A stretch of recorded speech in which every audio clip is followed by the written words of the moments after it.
palestra daqui a pouco, né?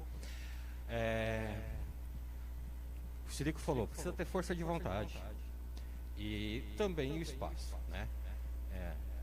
Não é que eu quero bater na tecla, mas ter recebido, a gente foi muito bem recebido aqui, agradecemos. E sabe uma coisa legal? Aqui já vai ter só tem 2 ali, mas nós temos um time de 6 palestrantes, alunos da UDC hoje. Acontecendo isso que é legal, porque eu vou falar assim, eu sou macaco velho, tá? Anos de eventos, também conhecido em eventos para dentro do contelado. A gente sempre está em eventos, nós somos profissionais já reconhecidos no mercado, né?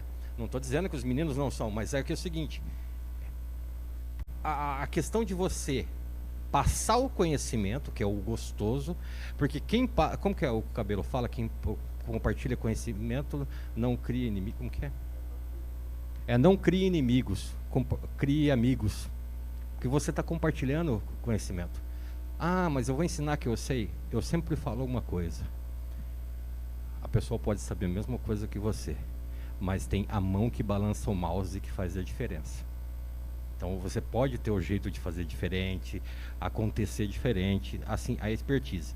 Mas o legal nós temos 6 alunos daqui que vão ser palestrantes hoje. E é a primeira palestra de vocês, Pedro e Wissam? É a primeira? Então, eles vão ser debutantes hoje, mas não vão parar por aqui. Eles vão agora começar a participar dos eventos junto com a gente. A gente vai começar a chamar eles, vamos lá. Tá? Então, essa é a filosofia do FreeSol, a filosofia do Ubuntu, né? Que é igualdade para todos, tá junto. E o software livre, que as pessoas falam, o software livre, o software proprietário. Gente, só existe 2 diferenças, eu vou explicar para vocês rápido, 2 diferenças simples. Software proprietário e software livre fazem a mesma coisa, certo? Software proprietário, aí é para vocês da área.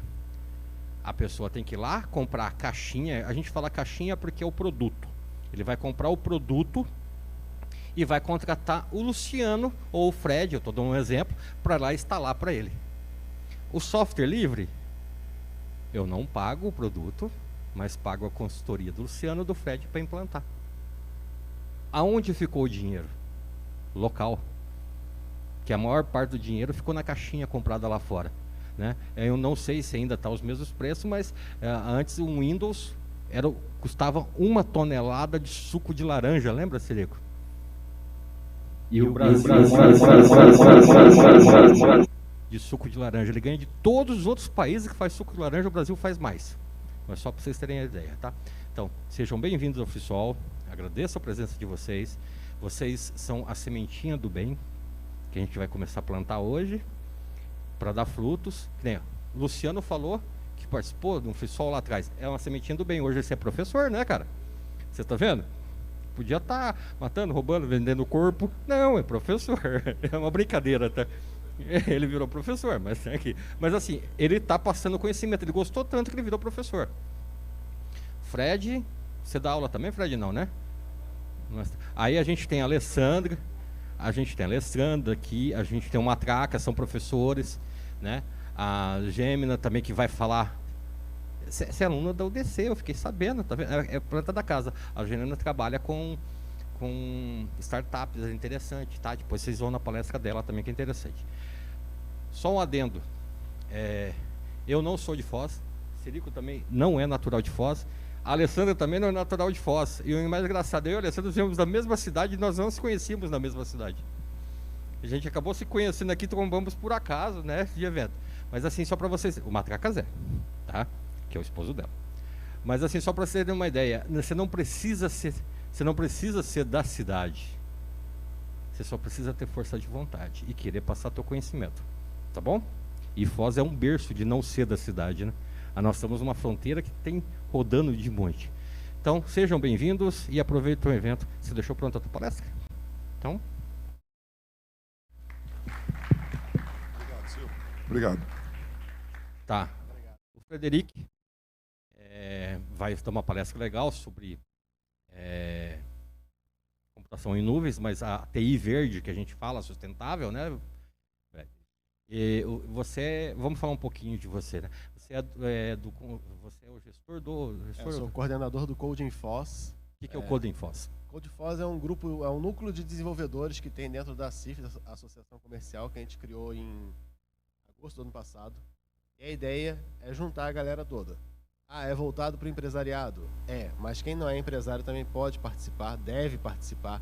A ideia é, pegando aqui o que o Palmieri falou, que o Cirico falou, é a gente promover o ecossistema de tecnologia em Foz. Ao invés das empresas irem em São Paulo, Rio de Janeiro, Brasília, contratar especialistas para fazer algum sistema, a ideia do Codeinfos é justamente dar visibilidade para todo mundo, para mostrar que em Foz do Iguaçu a gente é um berço de tecnologia, que tem profissionais altamente capacitados para realizar trabalhos, e dentro da CIF a gente consegue fazer essa integração, né, entre profissionais liberais, entre empresas e entre outras empresas da cidade, para o dinheiro continuar circulando aqui dentro. Essa é a ideia.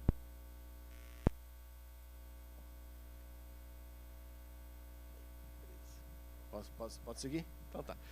Bom, e aí também aí o Palmieri falou que eu também não sou de Foz, tá? Eu sou carioca, estou aqui há 14 anos quase. Então, tenho muito orgulho de estar aqui hoje palestrando no FliSol. A primeira vez que participo do FliSol, na verdade. E agradecer ao Palmieri e Cirico pelo convite aí para fazer a palestra. E essa questão de ensinar, né, quando você ensina, você aprende muito mais. Então, o motivo dessa palestra aqui hoje é isso. Eu comecei a estudar algumas a parte cloud da empresa que eu trabalho, tanto de custos quanto de melhorias, né, para ser sistemas mais resilientes, mais rápidos. E a gente chegou aqui nesse tema de nuvem verde, né? A gente está com uma demanda muito grande para sustentabilidade. Isso entra, a gente vai ver ao longo da palestra, por vários motivos, mas o principal é você conseguir, com nuvem verde, você reduzir custos da sua empresa e você ter uma infraestrutura de TI um pouco mais sustentável. Pessoal, alguém aqui trabalha já com cloud, com nuvem? Além do Luciano, que tem algumas pessoas. Então, eu vou começar a palestra com uma pergunta um pouco simples, mas que gera muitas dúvidas em muita gente, né? O que é nuvem? Então, eu trouxe aqui... Inventa uma história fantástica. Que tá na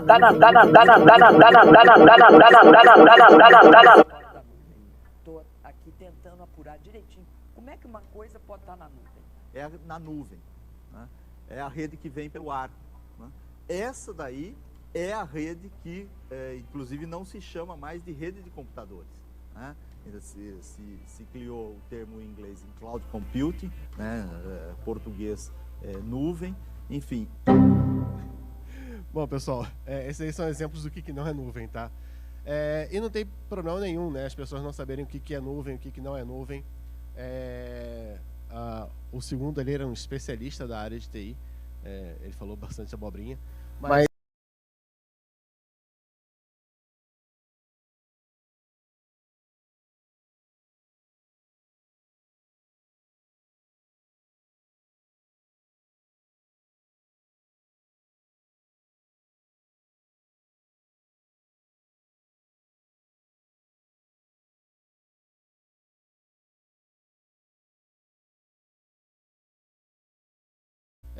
poxa, mas se nuvem é barato, por que meu custo só cresce? Bom, tem vários motivos que a gente vai ver durante a palestra. Mas a ideia é que a gente dá uma pincelada e como é que a gente pode trazer uma nuvem um pouco mais sustentável e de forma que a gente consiga economizar dinheiro e estar aderente aí com o meio ambiente. E aqui a gente tem um raro momento, né, quando a cloud escapa dos data centers, tá? Esse aqui foi um incêndio que teve na OVH, que é uma das maiores empresas de cloud que tem no mundo, mas isso não é a nuvem que a gente está falando, tá, pessoal? É só para a gente descontrair um pouquinho, que sei que sábado, 9h30 da manhã, né, assistir palestra, a gente tem que dar uma descontraída. Bom, mas falando ainda de nuvem, né? Tem uma frase aí do Mark Benioff, que é o CEO da Salesforce, que eu acho bem bacana, que eu trago em várias palestras que eu faço. Nuvem deveria ser igual à eletricidade. Você não precisa saber como é que funciona, só plugar e usar.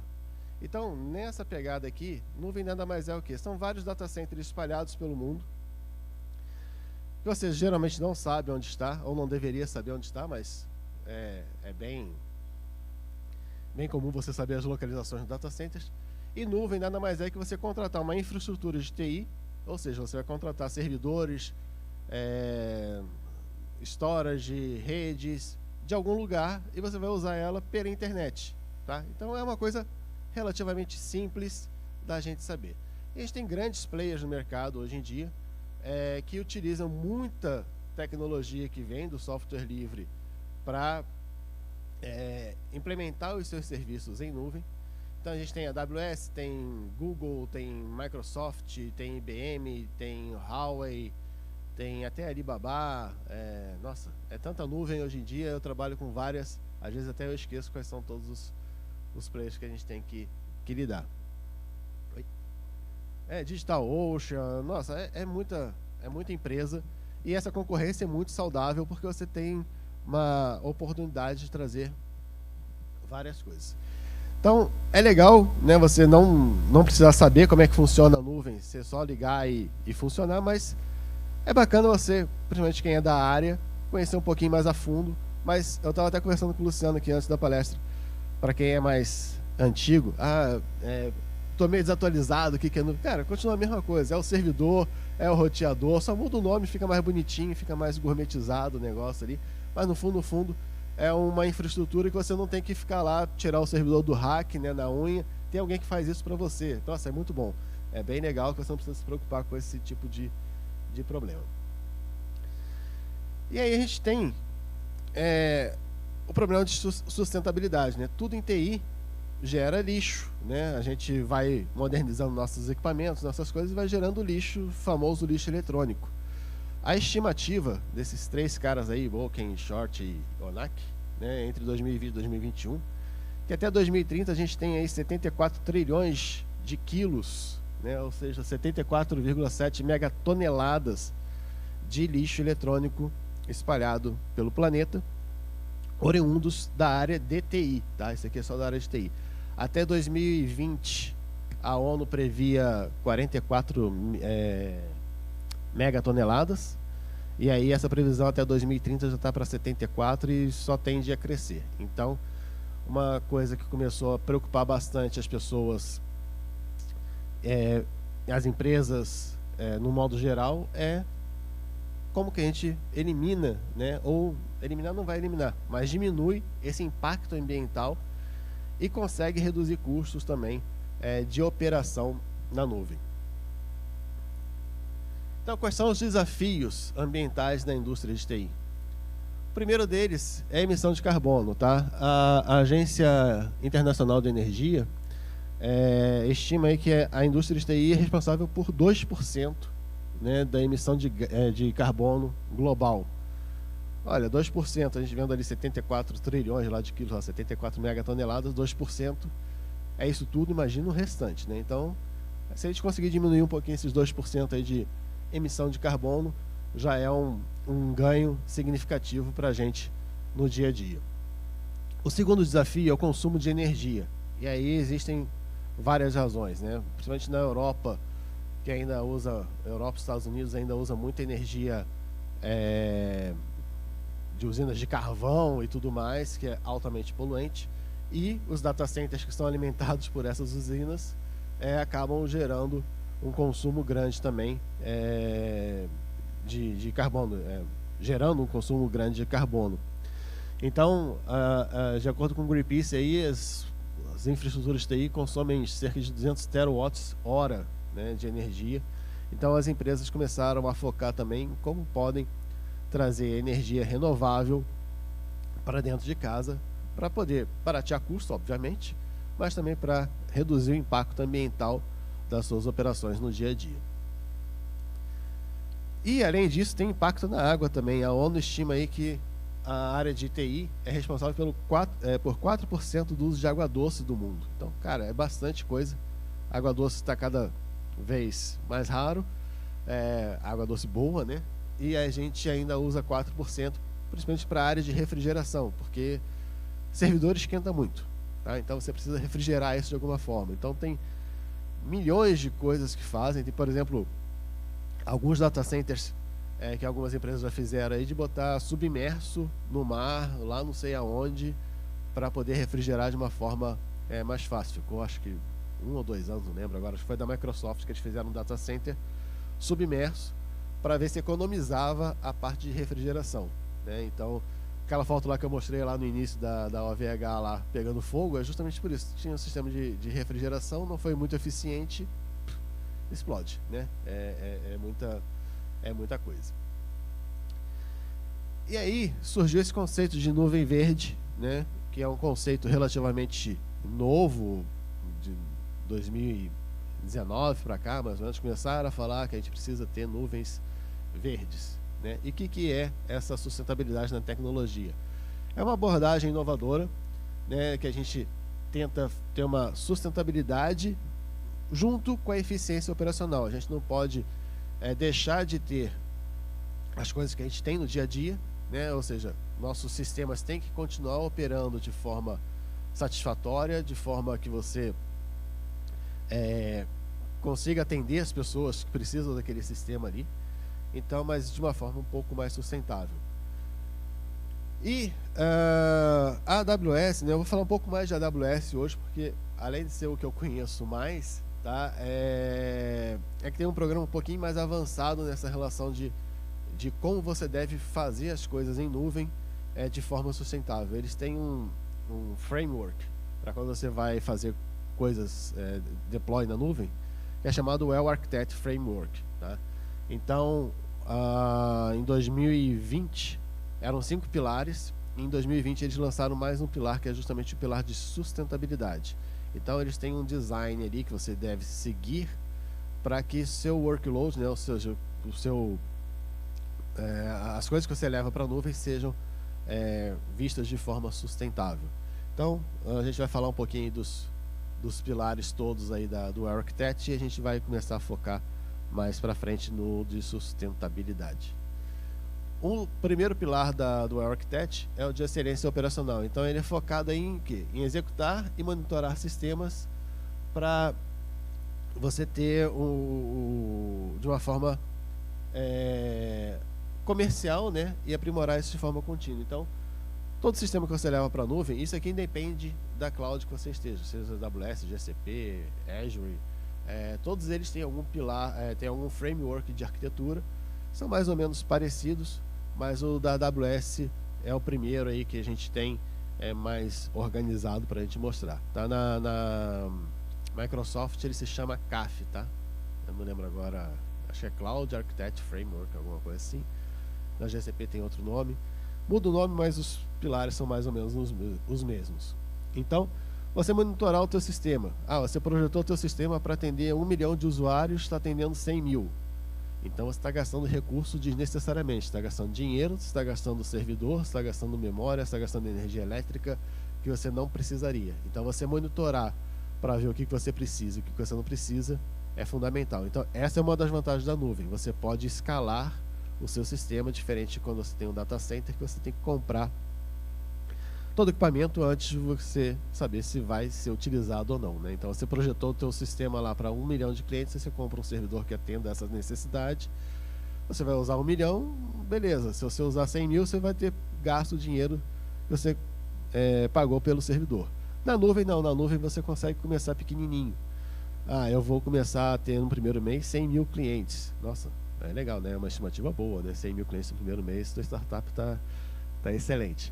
Mas caso viralize o teu produto lá e teu sistema seja sucesso, comece a ter um monte de acesso, na nuvem você consegue escalar isso de uma forma muito mais simples. Então você monitorando, você consegue fazer esse escalonamento de uma forma mais tranquila. O segundo pilar, né, do Architect é a parte de segurança, que aí é focada na proteção das informações. Tá? Existe uma responsabilidade compartilhada quando você vai para a nuvem, que a empresa que fornece os servidores, as redes para vocês, eles são responsáveis pela parte do hardware, pela parte de tudo, né? Refrigeração do data center, energia. Você não tem que se preocupar com nada, você é responsável pelo sistema, pelo workload, e a parte de segurança fica dividida. Tem uma parte de segurança que é o acesso físico aos locais, e tem a parte de segurança dos seus sistemas, que você tem que se preocupar com as informações que estão ali para não vazarem, até porque hoje em dia existem regulamentações governamentais que a gente tem que seguir, né? No Brasil tem a LGPD, apesar de ainda ter muitos pontos falhos. Na Europa tem o GPDR, se não me engano, eu nunca lembro a sigla correta, que é um pouco mais rigoroso em relação à segurança da informação dos seus sistemas. O terceiro pilar é o de confiabilidade. Então, quando você vai para a nuvem, você tem que garantir que seu sistema seja resiliente. Deu problema, você não deveria ter que ter alguém, né, uma equipe lá para dar reboot, por exemplo, na máquina. Tem que ser uma coisa que seja meio automatizada. Então a gente usa muito container, né, na nuvem. Então o container por si só ele é efêmero, ele nasceu para morrer. Ele nasce para morrer. E ele tem que ser acionado automaticamente para o seu sistema não ficar fora do ar, né? Então essa parte de confiabilidade, você ter redundância, você conseguir colocar em várias regiões do mundo o teu sistema, para se cair, por exemplo, em um lugar, o teu sistema não vai ter nenhuma dificuldade. Isso, por exemplo, quando a gente vai trabalhar com Black Friday, que tem muito acesso, Dia das Mães que está chegando agora, quem trabalha com e-commerce tem muita dor de cabeça, justamente que se tiver muito acesso, o sistema cai e tudo mais. Então, o seu sistema tem que ser resiliente e elástico para que ele possa sobreviver. O outro pilar é de eficiência e de desempenho. Então, você utilizar os recursos computacionais de uma forma efetiva, para você manter os baixos custos. Então você vai, quando você está desenvolvendo um sistema, aí eu vejo muito dev falando, pô, mas eu preciso saber da infra, como é que vai funcionar, eu vou fazer meu sistema aqui e ele vai rodar. De uma certa forma, mas assim, a gente precisa sim, tá? A gente precisa saber um pouquinho de infra quando a gente é dev, porque se você faz um sistema otimizado que vai gastar menos memória, você vai gastar menos infra, você vai gastar menos dinheiro. Então, a gente sempre tenta reduzir custos e maximizar lucros, né? Essa é a essência do mundo hoje em dia. Então, a gente tem que começar a pensar, pô, eu preciso realmente rodar alguma coisa aqui que vai consumir 32 GB de RAM, né? Um CRUD que consome 32 GB de RAM. Cara, não, tá errado, né? Então, a gente tem que focar nessa eficiência de desempenho. Que protocolo que a gente vai usar para a transmissão desses dados? A gente vai fazer via TCP, via UDP, vai usar MQTT, vai usar... Cara, tem milhões de protocolos, DNPT3. Cara, tem muita coisa que a gente usa, que a gente tem que começar a pensar se vale a pena, se não vale a pena. Não precisa conhecer profundamente, mas conhecer um pouquinho ali é bacana. Eu lembro que tinha uma frase que é atribuída aí ao Bill Gates, né? Para que alguém ia precisar de mais 64 KB de RAM quando começou a informática lá atrás? 640, né? Não 64, 640. Obrigado, Batracas. E, cara, hoje em dia, né, o céu é o limite.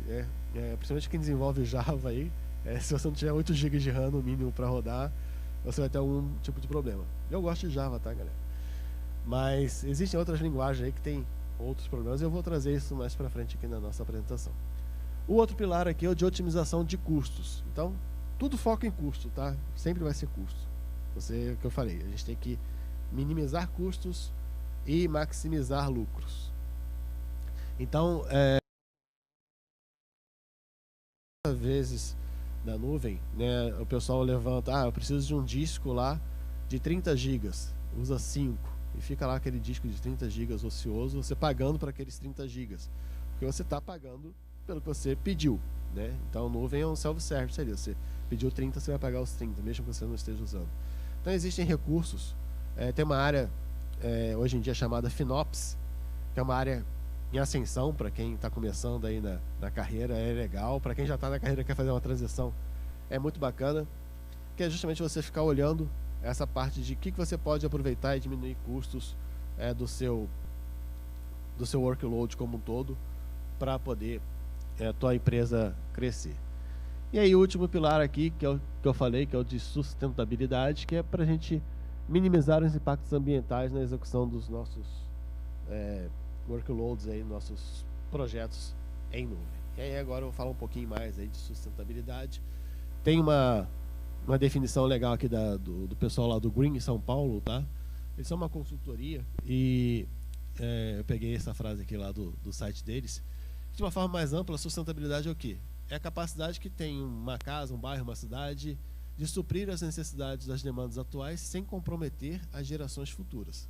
Galera, a gente não vai conseguir fazer uma coisa para agora. A gente sempre vai fazer as coisas para o futuro. Não só para nós, mas para os nossos descendentes aí, independente se sejam filhos, sobrinhos, amigos, né? O que seja. A gente tem que pensar lá na frente. É sempre um projeto a longo prazo, tá? A sustentabilidade nunca pode ser imediatismo. A gente consegue reduzir algumas coisas, mas é sempre uma coisa um pouco mais além. Deixa eu ver aqui o tempo. Então, beleza. Então, quais são as estratégias aí para a gente ter uma infraestrutura de TI sustentável? Primeiro, hardware eficiente. Então, a gente adotar servidores aí que tenham melhor desempenho em baixo consumo energético. Existem vários tipos de processadores hoje em dia que fazem isso, né? A gente tem a ARM, por exemplo, que tem consumo mais baixo. A gente na AWS tem o Graviton, que é um processador criado ali pela AWS, que tem um desempenho legal e tem um baixo consumo. Tem sempre que olhar ali se vale a pena, porque pode acontecer alguns problemas dependendo do seu workload. Quando você vai containerizar uma aplicação, você vai compilar seu programa, você tem que prestar atenção qual que é o tipo de processador que você vai rodar, porque quando você está num processador x86 da vida, ele funciona de uma forma, né? Aí quem tem aula de compiladores aí, não sei se vocês têm todas as aulas de compiladores, as arquiteturas são diferentes, então quando você vai compilar tem que ser de uma maneira diferente. Então prestar atenção nisso. Eu já vi muita gente programando, por exemplo, para usar a ARM e compilou para x86, aí subia o negócio, não funcionava. Óbvio que não vai funcionar, são arquiteturas diferentes. Então, e o pessoal às vezes demorava para perceber esse pequeno gap, né? Oi? Pequeno detalhe. A outra parte aqui é a parte de virtualização, né? Então a gente consolidar aí servidores para a gente reduzir custos. E aí quando a gente fala de virtualização, é você usar máquinas virtuais, no fundo container, né? É uma máquina virtual, né? Não é bem uma máquina virtual, mas a gente pode falar que é uma virtualização de uma certa forma. E containerização, para quem ainda não trabalha com containers, olha, é melhor começar a trabalhar com containers, que vai evitar muita dor de cabeça. E energia renovável. Então, a migração de data centers com fontes de energia limpa, né? Então, a gente precisa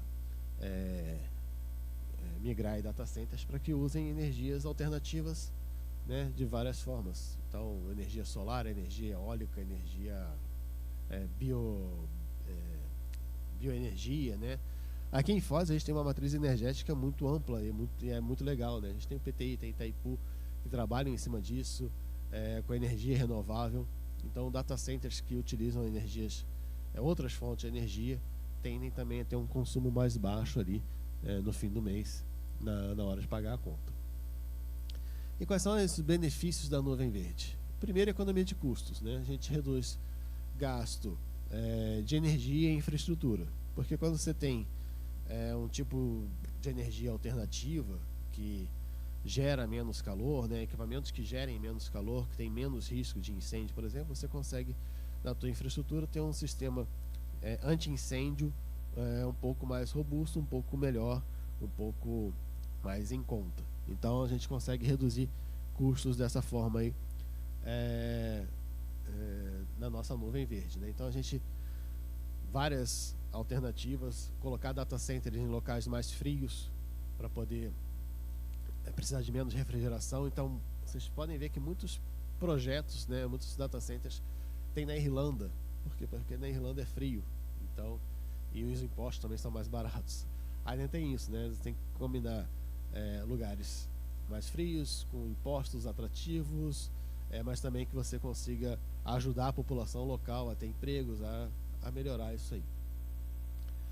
O outro, né, benefício, que eu coloquei como segundo lugar aqui, porque é o que manda, né? Reputação da marca. Então, quando você fala que sua empresa é sustentável, que você faz projetos de uma maneira que impactem menos o meio ambiente, as pessoas tendem a gostar mais da sua marca, né? Então, é o chamado branding que a gente tem nas empresas, que é importante. Você tendo uma imagem positiva da sua marca, você consegue atrair mais clientes, você consegue atrair mais lucros. Então,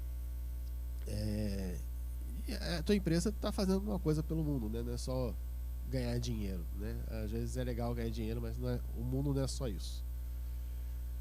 A gente tem flexibilidade operacional com a nuvem verde, né? Então a gente consegue ajustar rápido, né, nos recursos de acordo com a demanda. Foi o que eu tinha falado ali, de você começar o sistema de uma forma pequena, e se você precisar aumentar isso, você consegue aumentar de uma forma fácil. Então você tem uma flexibilidade operacional muito grande. E por último, né, o impacto ambiental de uma maneira direta, né? Você tem menos pegada de carbono, você gera menos poluição e o mundo fica mais feliz ali para a gente poder sobreviver, né? Não ter aí essas ondas de calor no meio do inverno, né? Não ter um frio extremo em alguns lugares que nunca teve, enchentes, né? E por aí vai. A gente cuidar um pouquinho mais do nosso planeta, que é onde a gente vive. Então, adoção da nuvem verde, tá? A Microsoft espera ter carbono negativo até 2030. O Google já atingiu a neutralidade de carbono, é a nuvem mais limpa que existe aí do mercado. Eles já atingiram isso, eu acho que foi em 2020, a neutralidade de carbono. A AWS está investindo massivamente na parte de energia renovável, eles estão criando fazendas de energia solar, energia eólica, próximos aos seus data centers, para poder também ter menos impacto ambiental. A IBM já reduziu desde 2005 60% das emissões de carbono. Isso são só alguns exemplos aí que eu trouxe do que tem no mercado. Outras empresas têm feito bastante coisa também. Isso é bem legal, porque não é uma coisa isolada de uma empresa ou outra. São todas as empresas estão tentando trazer isso de uma forma sustentável. E aí agora eu vou falar um pouco mais do pilar aí de sustentabilidade do Well Architect, um pouco mais a fundo do que a gente pode fazer quando a gente está trabalhando com cloud. Isso aqui, ele, como eu falei, é um pilar da AWS, mas serve para qualquer tipo de nuvem, seja GCP, Azure, qualquer uma delas vai funcionar da mesma forma. Mudaria o nome do serviço, o nome do negocinho, que é princípios, né, do pilar de sustentabilidade. Primeiro aqui de avaliação, né? Então a gente tem sempre que analisar e medir o impacto ambiental do que a gente está levando para a nuvem. Então, mais uma vez, a gente quando é dev, a gente às vezes não se preocupa com o que vai rodar lá. Eu quero que minha aplicação rode. Você vai rodar com 20 servidores, com 30, e podia rodar com 2, né? Então, se você faz um sistema otimizado para rodar em 2 servidores, 50 servidores. Você vai gastar menos servidor, você vai gastar menos memória, menos tudo, menos plástico, menos energia elétrica. Então a gente tem que sempre avaliar e medir, tá? E medir constantemente esse impacto do que a gente está fazendo. A gente tem que ter metas, tá? Então a gente tem que definir objetivos de longo prazo. E para essas metas, a gente tem que monitorar essas metas também. A gente tem que criar métricas. O que eu quero atingir? Né? Beleza, eu vou ser sustentável, mas para quê? Por quê? Né? Como? E isso tudo tem que ser metrificado para você ver a evolução. Porque senão a gente não tem aqueles números lá, por exemplo, que eu trouxe ali, que a Microsoft quer ser carbono negativo até 2030. Eles têm métricas para isso. Né? O Google atingiu a neutralidade. Como é que eles sabem que eles atingiram a neutralidade? Métricas. Tá? Isso é muito importante aí na nossa área. Muito dev torce o nariz quando fala que tem que ter métricas, tem que lançar coisa no Gira, tem que lançar coisa não sei aonde. Cara, é muito importante. Eu também era assim, né? Aí depois que eu fui para gestão, eu comecei a ver, pô, realmente a gente precisa ter métricas. Mas se eu soubesse isso lá atrás, ia ter facilitado muito minha vida. Então é a dica que eu dou para quem está iniciando, a gente se preocupar com as métricas de uma forma mais consciente. Outro pilar é de eficiência, né? Então a gente utilizar os recursos de uma forma que a gente otimize e evite a subutilização, né? Então, cara, vamos pensar, eu preciso de um banco de dados com 64 teras, igual pediram para mim uma vez. Não preciso de um banco de dados de 64 teras. Por que você vai fazer? Então a gente tem que ter essa forma de evitar a subutilização. Você pedir um recurso de 64 teras e usar 1 giga. Você está pagando coisa à toa, você está gastando recurso desnecessariamente. A parte de atualização, então sempre usar as tecnologias mais recentes e eficientes. Então vamos parar de usar Java 6, PHP 4, né? Essas coisas assim. Vamos começar a dar manutenção nos nossos sistemas para acompanhar a evolução, não deixar o sistema virar um legado daqueles monstruosos, porque isso impacta diretamente nos recursos que a gente está usando. Porque as linguagens de programação vão se atualizando, vão fazendo melhor gerenciamento de uso de memória, de CPU, então você consegue trazer melhores resultados com a atualização sempre recente. O gerenciamento, tá? Que é serviços que reduzem a carga operacional administrado pela AWS. Então você usar, por exemplo, PaaS, que é a Platform as a Service, é muito melhor do que você usar um servidor. Vamos lá. Na AWS você tem o que a gente chama de EC2, que nada mais é que uma máquina virtual. Tá? É igual quando você sobe uma máquina virtual do VirtualBox. Você pode subir um banco de dados nessa máquina virtual? Você pode subir um banco de dados na máquina. Você pode subir o que você quiser na tua máquina virtual. Só que é você que vai gerenciar isso, tudo. Existem serviços que são gerenciados pela AWS, por exemplo, o RDS, que é um sistema de banco de dados. Você tem MySQL, tem Postgres, tem Oracle, MariaDB. Você abstrai, tá? Então, quem cuida da máquina lá é a AWS. Você só precisa falar para ela, eu preciso de um banco de dados que tenha tanto de RAM, tantas CPUs e tanto de disco. Esse serviço gerenciado vai diminuir a sobrecarga também e vai tirar uma dor de cabeça incrível de vocês. Então, vou usar o Kafka. Cara, Kafka, acho fantástico o Kafka. Existe Kafka gerenciado nas nuvens. Vai usar o Spark. Cara, tem Spark gerenciado. Então, dê preferência para serviços gerenciados. E aí também o último pilar aqui, o último princípio do pilar, né, que é a sustentabilidade, você implementar práticas para minimizar o impacto ambiental, que é o que? Você usar processadores aí que usem menos recursos energéticos, memória também, e por aí vai. E aí que eu tinha falado, né, modelo de compatibilidade, de responsabilidade compartilhada na nuvem, que são em 2 princípios aqui, tá? Essa parte aqui azul mais clara é a responsabilidade do usuário, né? Então eu tenho que preocupar com o design e uso de dados, o design das aplicações, a implementação e a escalabilidade, como é que vai armazenar os dados, a eficiência do código, né? E a parte aqui verde é a parte que a AWS cuida, que é o quê? Servidores, refrigeração, água, data center, eletricidade, resíduos, materiais de construção.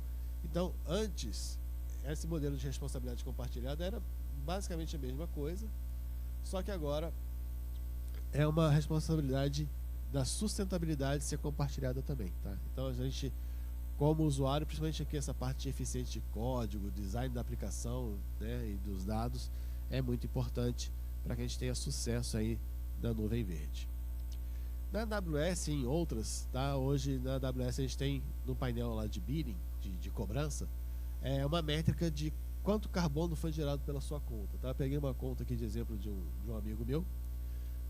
Quantas toneladas aqui você já emitiu, quanto você já economizou, por região, o que está gerando mais aqui? A EC2 está gerando bastante emissão de carbono, e como é que está ao longo do tempo sua emissão de carbono na nuvem. Então você consegue acompanhar essas emissões, a própria empresa já, né, Google e tudo mais já fornecem esses dados aí para você, é uma métrica legal que você pode automatizar e ir acompanhando no dia a dia. Aí eu estava falando aqui da parte de escolha, né, de data centers que sejam sustentáveis.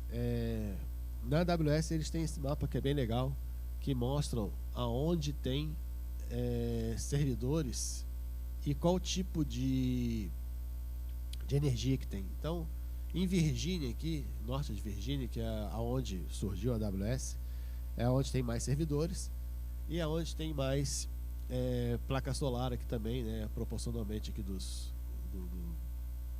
data centers. Acho que são 8 data centers que eles têm lá agora, e tem fazendas também de energia eólica. Aqui no Brasil, na região de São Paulo, né, então a gente tem metade, né, tem energia eólica e energia solar. Até 2021 não tinha, tá, em São Paulo, energia renovável, já é uma coisa de agora. Então você consegue também pensar, vou colocar meus dados, vou subir meus servidores aonde, né? Aonde possa causar menos impacto ambiental. Então, isso aqui é atualizado constantemente, tem no site da AWS lá no pilar de sustentabilidade, você consegue chegar nesse mapa. Qualquer coisa depois podem me perguntar também qual é o caminho, eu mostro para vocês. Então é legal. As outras nuvens também tem, tá? Eu não achei o mapa tão bonitinho assim, por isso que eu não coloquei, mas as outras nuvens também tem, onde são as regiões mais sustentáveis que eles trabalham. E aí, quais são as metas, né, de sustentabilidade que nós temos aí? Serverless, né? Serverless, para quem não sabe, são servidor sem servidor, tá? Assim, é um sem servidor, mas que tem um servidor. Mas você não se preocupa se é uma máquina XYZ com não sei quantos gigas de RAM. Você fala, eu preciso rodar um programa e tem que ter no mínimo aí tanto de CPU e tanto de memória, tá? Então, computação sem servidor é uma vertente das clouds muito forte. Então você tem uma elasticidade que é garantida e você tem a otimização dos recursos. Então você pode usar, por exemplo, Lambda, que existe na AWS, existe na Azure e na GCP também, só que são outros nomes, que é você, ao invés de ter um sistema inteiro, você tem só uma função, tá? Muita gente pergunta como é que eu uso serverless. Eu gosto de usar um exemplo, por exemplo, folha de pagamento, que geralmente são sistemas pesados que consomem muita energia, muita coisa. Na hora de você gerar a folha de pagamento em si, 2, 3 dias no mês você consegue rodar isso. Então, com serverless você consegue extrair essa função do teu programa. Você faz o teu programa como microserviços e a parte de gerar a folha de pagamento você joga num Lambda da vida, que ele vai rodar só naquele período do mês, vai rodar aqueles 3 dias, só aquelas horas que você precisa. Então acabou, ele desligou a tua função, você não precisa pagar mais nada, não vai ter nada alocado lá, um recurso desnecessário. As métricas, né, que eu tinha comentado lá, então a gente precisa validar esses requisitos de sustentabilidade. O que eu estou fazendo está realmente sendo sustentável? Às vezes a gente pensa, vou fazer tudo com Lambda, não tem servidor, não precisa me preocupar com nada. Só que fica caro demais, né? E aí fica difícil de gerenciar, você precisa contratar mais pessoas. Então você contratando mais pessoas, você tem que ter mais equipamentos. Então você não pode pensar só na nuvem, tem que pensar quem vai cuidar também disso tudo. Então às vezes as métricas trazem um pouquinho de lucidez para a gente. Recursos ociosos, a gente tem que sempre pensar aí o que está ocioso, o que não está. Se estiver ocioso demais, desliga, né? Ou repensa o modelo que você está fazendo. Localização, então o uso de CDN, Route 53 com geolocalização. Que raio de sopa de letrinhas é essa aí, Fred? Não entendo nada de cloud. CDN é Content Delivery Network, tá? São redes que você deixa mais próximo do teu usuário final, o que você quer que ele acesse. Então é muito usado principalmente para sites estáticos que não tem muita mudança. Você consegue usar a CDN de uma forma melhor. Então eu posso botar um conteúdo, meu produto é global, eu posso botar conteúdo em São Paulo, em Virgínia, na Califórnia, na Europa, e o usuário que for próximo desse país vai acessar o conteúdo que está próximo dele, E isso vai gerar menos tráfego de rede, vai gerar menos demanda de muitas coisas. O Route 53 é um DNS, tá, da AWS, e você pode também botar ele com geolocalização. Então você pode restringir quem pode acessar o teu sistema ou da onde vai acessar. Então, se eu estou aqui no Brasil, o Luciano está lá em Frankfurt, lá, ele vai acessar o sistema que está lá em Frankfurt, não que está em São Paulo, para poder economizar recursos. E aí, recursos de equipes também, tá? Hoje em dia você tem desktops virtuais, né, workspaces. Então, não só da AWS, você pode criar um desktop virtual. Você pode ter uma máquina bem ruim, digamos assim. Eu uso bastante, tá, isso do desktop virtual.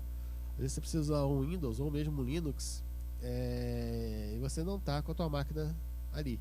Então, a partir do meu celular, eu consigo acessar um desktop virtual e com todos os recursos que eu preciso. Eu só preciso ter lá a máquina configurada, principalmente o Windows, tá? Eu deixo bastante, às vezes, uma máquina Windows meio que prontinha lá, só subo rapidinho e consigo acessar a partir do celular de onde eu estiver. Então, isso serve para você ter sustentabilidade também.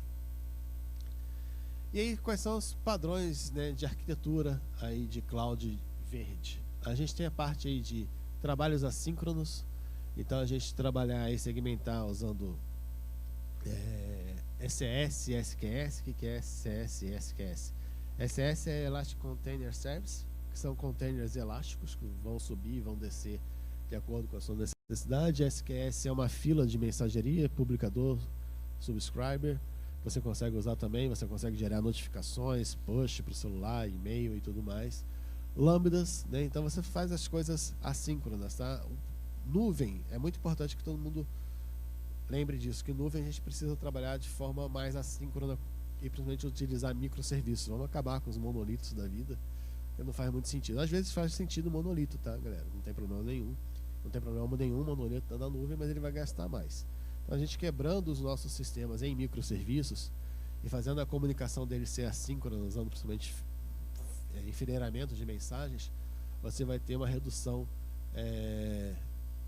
de gastos energéticos. Então, na AWS, para você remover recursos subutilizados, tem alguns serviços, tá? Como o Compute Optimizer e o CloudWatch para você monitorar. O CloudWatch ele serve para você monitorar suas aplicações, ver o que está usando, o que não está usando. Então você vê quanto está gastando de CPU, quanto está gastando de memória e vê se pode desligar. O Compute Optimizer é um serviço bem bacana, que ele monitora, você habilita lá, ele fica monitorando tudo que você ligou. E aí, de tempos em tempos ele gera um relatório. Você está usando uma máquina virtual aqui, que você podia usar uma máquina virtual menor. E ele, com 2 cliques lá, ele faz isso tudo para você de uma forma mágica e bem legal. A parte de monitorar e atualizar o código, né? Então tem ferramentas aí como o CodeGuru, o CloudWatch também para você poder otimizar recursos. E o CloudGuru, ele faz todo também ele vê ali, faz uma análise do teu código para ver o que pode ser otimizado, o que está redundante, se você está usando, duplicando muito código. Existem outras ferramentas também que fazem isso. A parte de retrocompatibilidade, que é você usar sempre recursos que sejam compatíveis com os anteriores, para que você, quando for fazer a atualização que a gente falou ali atrás, não tenha nenhum tipo de surpresa. E gerenciar os dados de uma forma eficiente. Então, utilizando data lakes, você otimizar os acessos, a parte de armazenamento, o que você pode, o que você não pode, né? Isso aí é bem bacana. E aí, padrões de dados, né? A gente precisa monitorar e migrar dados conforme os padrões de acesso. A gente tem que ter o ciclo de vida bem definido dos dados, então utilizar políticas para excluir e armazenar os dados automaticamente. Por exemplo, quando você vai usar um S3 ou qualquer serviço similar na nuvem, você pode dizer que aquele dado lá, ele pode ir para uma categoria que seja mais barata e que a gente chama hot data e cold data, ou seja, dados quentes e dados frios, que você pode, por exemplo, programar que depois de 3 meses os seus dados vão para um recurso um pouco mais barato, um pouco mais tranquilo de você utilizar. ou mesmo até para excluir os dados. Tá? Eu fiz, por exemplo, uma migração de sistemas há pouco tempo, que os dados têm que ficar armazenados durante 5 anos. E depois desses 5 anos ele tem que ser excluído, porque vão chegar novos dados. Então isso é feito tudo de forma automatizada, para a gente não ter que ficar lá na unha, né, lembrando de apagar arquivos. Provisionamento eficiente, então utilizar volumes elásticos, tá? Por exemplo, um EFS ou um S3 da vida, para você ter escalabilidade aí de armazenamento. Então, preciso aumentar o disco, você aumenta o disco, você nem percebe que aumentou o teu disco lá, que mudou na verdade o disco físico que estava lá dentro, é outro lugar que está, você não percebe isso. Movimentação dos dados, né? Então você usar cache, comunicação interna para você minimizar aí a utilização de dados. E o último aqui, está aqui embaixo, mas é bem importante, backup, tá? Um backup eficiente. Faça um backup, galera. Não deixem de fazer backup. E você tem que ter uma política criteriosa aí de retenção e da seleção dos dados que vão ser restaurados no futuro, tá? E pode acreditar, um dia você vai usar seu backup. E geralmente vai ser um dia que você não estava querendo usar backup. Restaurar o seu backup e dar trabalho. Então esteja bem organizado para você não ter surpresas no futuro. E a parte de hardware, né? Então, já tinha comentado aqui, o hardware eficiente. Então, você usar serverless e elasticidade automatizada. Então, você fazer com que os recursos cresçam e diminuam de uma forma automática. Ele fica monitorando ali. Está tendo muito acesso, ele aumenta o número de recursos. Baixou os acessos, ele diminui o número de recursos de servidores. Então, instâncias sustentáveis, que tenham menos impacto. Na AWS tem um negócio chamado Spot, que você meio que aluga, né, servidores que outras pessoas estão usando, mas que ela deixou lá ocioso. Então, esse aqui é meio perigoso, às vezes, em usar em ambientes produtivos, porque ele desliga meio que automaticamente. Os serviços gerenciados, né, que eu já tinha comentado, então, o ASG, que é o Scale Group, que você fala, preciso de no mínimo 2 servidores, no máximo 10, ele vai fazer essa escala aí de uma forma automática. Fargate, EKS, que é o Kubernetes. Então tem um monte de coisa gerenciada que é bem legal. E o uso inteligente de GPUs, né? Então você usar filas para você iniciar instâncias com GPU só quando necessário. Instâncias com GPU você usa muito para inteligência artificial. E às vezes você não precisa usar, né? E são mais caras. Então você não precisa usar aquilo ali 100% do tempo. Você deixa em filas e tem um trigger que quando precisa ele vai lá e aciona a tua máquina com GPU para fazer o processamento necessário.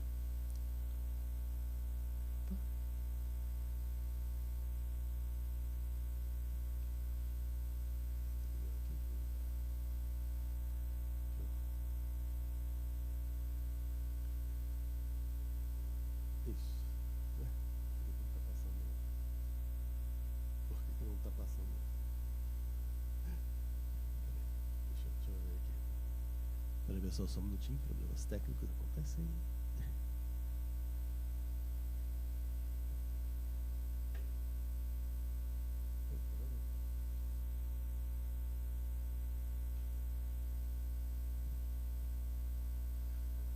Não.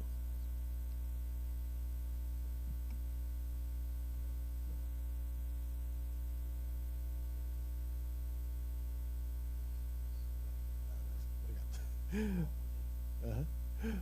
Bom, pessoal, estamos quase chegando ao fim aqui. Então, processo de desenvolvimento, tá? Então, atualização de software, tá? A gente usar aí Patch Manager para você fazer atualizações automáticas de segurança, principalmente. Usar SSM, que é um serviço gerenciado de acesso, que você consegue controlar quem foi que acessou, quem fez alguma coisa ali dentro do teu sistema, para você saber ter o controle disso, né? E manter aí o workload atualizado. Infraestrutura como código. Existe várias ferramentas de infraestrutura como código. Eu uso muito o Terraform, que é fantástico. Você escreve um código, tá, para dizer que você precisa daqueles recursos lá, ele cria para você em qualquer cloud, tá? Seja ela AWS, GCP, Azure e por aí vai. Isso facilita bastante, porque você pode, por exemplo, subir os recursos todos que você precisa. Testou, não precisa mais, você vai lá e dá um destroy, ele vai destruir tudo. Então é bem legal. Então, infraestrutura como código é fundamental para você ter uma nuvem mais sustentável. E testes, né, de dispositivos. Então você tem fazendas de dispositivos em várias nuvens que você pode testar o teu sistema, como é que ele se comporta em iOS, em Windows, em Linux, em celular, em tablet, e seja lá qual sistema operacional for. Você consegue fazer isso, você não precisa ficar contratando pessoas aí para testar as coisas para você. Tem lá tudo isso já bem detalhado. Então, a codificação verde então é uma abordagem, né, que visa aí a gente projetar e desenvolver software de uma forma a minimizar o seu impacto ambiental. Então a gente tem que começar a pensar também em linguagens que fazem diferença. Tem linguagens que consomem mais energia que as outras, tá? Isso aí é muito importante. Principalmente agora que a gente está nesse hype de inteligência artificial, que a gente escreve aí em várias coisas. Tem muita modinha, né? Muita linguagem que é modinha. Eu escrevo nessa linguagem aqui porque é moda. Mas tem umas linguagens aí mais raiz, né, que a gente chama, que consomem menos energia. E aí quais são essas linguagens, né, eficientes e as não eficientes? Então, existe um estudo da universidade, uma universidade lá de Portugal, esqueci o nome da universidade agora, gente. Acho que é do Minho. Que fez um estudo, né, comparativo de um monte de linguagens e tem aí quais são as mais eficientes e as menos eficientes, tanto de energia quanto de tempo, né, e de memória. Então a gente pode ver que o C, o Rush, C++ são as linguagens mais eficientes, né? Por que será, né?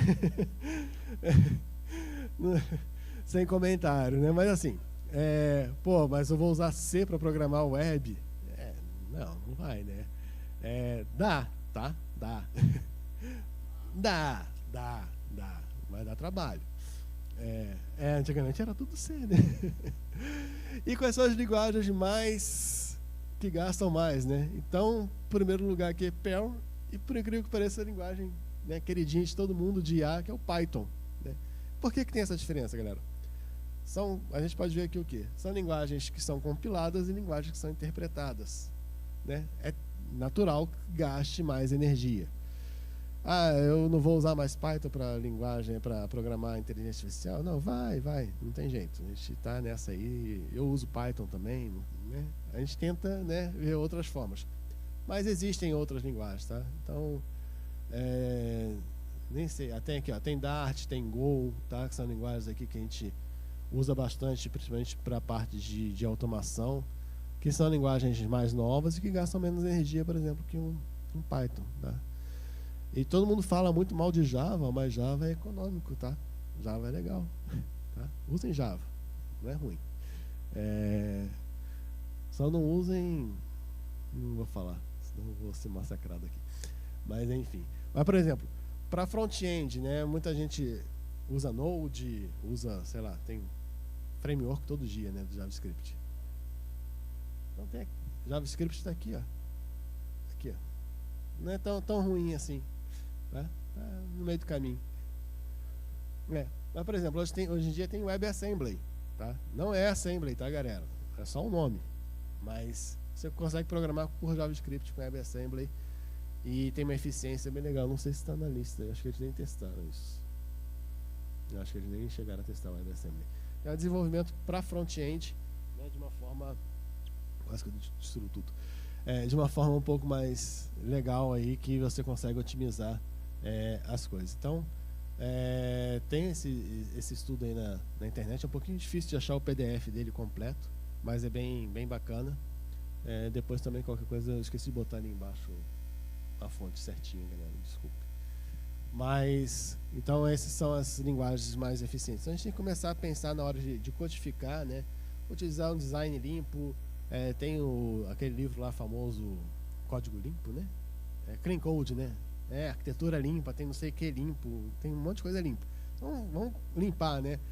Não fiquem no foco, não tem bala de prata, tá, galera? Não precisa seguir aquilo ali, arrisca, não é escrito na pedra. Nada em TI é escrito na pedra. É tudo evolutivo, a gente tem que evoluir junto com as coisas que estão acontecendo, tá? Vejo muita gente que fica, não, eu gosto dessa linguagem X aqui, eu só sei escrever nessa linguagem. Cara, linguagem, eu costumo falar, a melhor linguagem que existe é que paga teu salário, né? É a melhor coisa do mundo. Qual que é a melhor tecnologia? É que paga teu salário, que paga teus boletos no final do mês. Semana que vem chega um monte de boleto, então a gente vai se adaptando. Eu já trabalhei, cara, com PHP, com JavaScript, com Ruby, com C, com Visual Basic, que mais? Nossa, tanta coisa, nem Clipper, né? Não vou falar muito, senão vou entregar a idade. Mas a gente vai evoluindo, tá? A gente tem que evoluir, a gente tem que pegar inteligência artificial e aplicar a nosso favor, não ficar com esse medo, vai roubar meu emprego. Vai roubar o emprego de um monte de gente. E vão surgir novas coisas. A gente tem que trabalhar em conjunto. Eu falo pro meu time todo dia, galera, tem lá chat GPT, tem sei lá o quê. Cara, eu adoro, tá? Adoro essas coisas. Eu mexo todo dia. Vou fazer uma apresentação, eu pego lá, uso o chat GPT para me ajudar no roteiro. Tem um aplicativo que eu descobri há pouco tempo, que é o Gamma.app.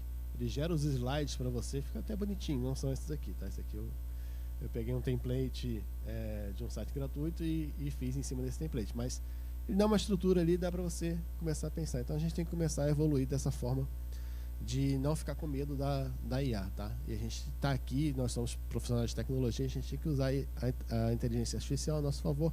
Não é uma coisa nova, vem desde lá dos anos 70, né? Inteligência artificial. É que agora a gente tem recursos computacionais que a gente consegue usar de uma forma mais fácil. Consegue aplicar tudo que o pessoal viu lá atrás, a gente consegue aplicar hoje em dia.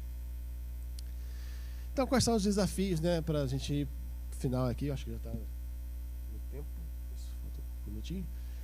Financeiro, né? A gente precisa ter investimentos iniciais que às vezes pode ser alto. Então, muita gente não tem recursos para investir nisso. Ou, às vezes, a empresa não quer investir mesmo. Tá? Desafio técnico, né? A gente integrar aí a infra que já existe e com novas tecnologias. Então, você migrar para a nuvem é complicado, não é uma coisa simples. Onde eu estou, a gente está migrando muita coisa dos nossos data centers para cloud. E dá trabalho, galera. Dá trabalho, sai caro inicialmente, mas depois, é o que eu falei lá no início, o diretor lá, um dos diretores no outro dia chegou e perguntou, pô, mas se nuvem é mais barato, por que só cresce? Eu falei, só cresce porque a gente está migrando do que está no data center para nuvem. E tem funcionado, a gente tem tido mais clientes, tem tido mais acesso, a gente precisa crescer. Então a gente está trazendo um monte de... Está diminuindo o custo de data center e está aumentando o custo de cloud. Mas a gente faz essas otimizações todas com o nosso time de FinOps. Mas o principal desafio é cultural, tá? A gente quebrar a resistência das pessoas que precisa mudar e essa falta de consciência ambiental. É complicado, não é fácil. A gente fica na nossa zona de conforto, ninguém quer mudar, né? Time que está ganhando não se mexe, mas a gente tem que alternar as jogadas ali para a gente poder evoluir nisso. Bom, galera, e aí quem sou eu? Tá, eu sempre deixo para o final. Frederico Moscovici, o Silvio já tinha me apresentado aqui. O QR Code aí tem minhas redes sociais, quem quiser me seguir lá, bater um papo, estou sempre aberto, bem à disposição. Eu tento ser mais ativo nas redes sociais, mas me falta tempo, tá? Então eu trabalho atualmente, eu sou gestor do time de arquitetura de cloud da Claro, tá? Na Claro em Bratel. Então todos os projetos de cloud passam pelo meu time. Eu entrei na Claro como arquiteto de soluções. Como eu falei, já fui dev, passei em tudo quanto é área de TI que posso imaginar, já passei cabo de rede, já fiz tudo. E hoje eu estou como gestor lá do time. Eu sou líder do AWS User Group aqui de Foz do Iguaçu, tá? A gente tem encontros aí geralmente toda última quinta-feira do mês para trazer assuntos de cloud, principalmente de AWS. A gente faz vários eventos. Também coordeno lá o Code em Foz, lá que eu meio pro papo de Cisa de mim aí, que é uma comunidade aí que fala sobre tudo, tá? Um pouco de tudo. Então, quero agradecer mais uma vez a oportunidade de estar aqui com vocês hoje, nesse sábado pela manhã. Eu sei que não é fácil, até pra mim é difícil, tá, galera? Sábado de manhã, eu falo sábado de madrugada, né? Não tô acostumado a acordar cedo. Tava conversando também antes aqui.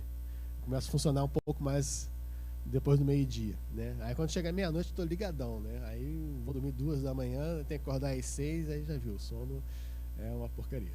Mas é isso, pessoal, obrigado mais uma vez aí pela oportunidade de estar aqui com vocês. Espero que tenha contribuído com o conhecimento de vocês. Fico à disposição, tá? Quem quiser me procurar depois aqui ou pelas redes sociais, fique à vontade aí que gosto bastante de ajudar, gosto bastante de ensinar, né, o que já passou, até porque eu tenho essa pegada de comunidade. Como eu estou há muito tempo na área, apesar de ser novo, tá? Cabelo branco é porque eu trabalho na área de TI. Sempre, antes da internet, a gente sempre era muito comunitário, né? Tinha um software novo, alguém comprava o software, a gente fazia backups de segurança para poder utilizar em outras máquinas, né? Não era pirataria, tá? Era backup de segurança. Para a gente poder testar, ver como é que funciona. É bem bacana. Então era muito comunitário o negócio.